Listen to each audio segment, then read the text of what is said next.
आज की कहानी है शक्तियां।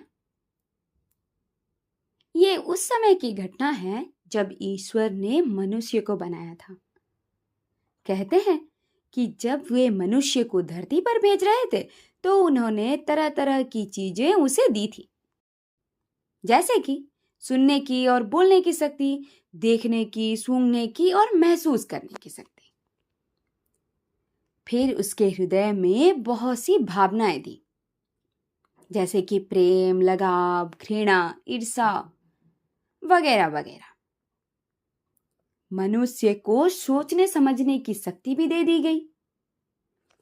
अंत में ईश्वर ने 2 छोटी छोटी थैलियों में कुछ डाला और उन्हें एक लकड़ी से बांध दिया।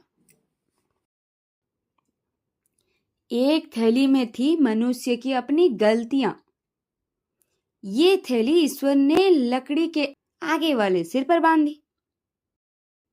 दूसरी थैली में थी दूसरे मनुष्यों की गलतियां और ये थैला ईश्वर ने लकड़ी के पीछे वाले सिरे पर बांधी।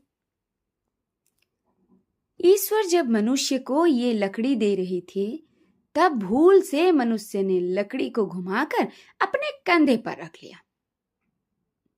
इस तरह दूसरों की गलतियां उसके आंखों के ठीक सामने आ गया और साथ ही उसकी अपनी गलतियां पीछे की ओर छिप गया।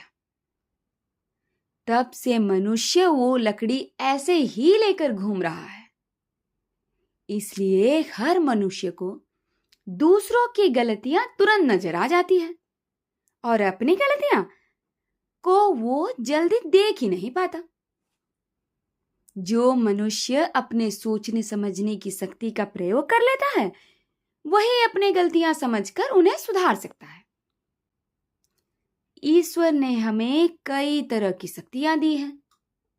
साथ ही साथ उनका उपयोग हम कैसे करें ये सोचने के लिए बुद्धि भी दी है। लेकिन क्या हम सभी अपनी बुद्धि का पूरा उपयोग करते हैं? सोचिए जरूर। और इस तरह हमारी कहानी खत्म हुई।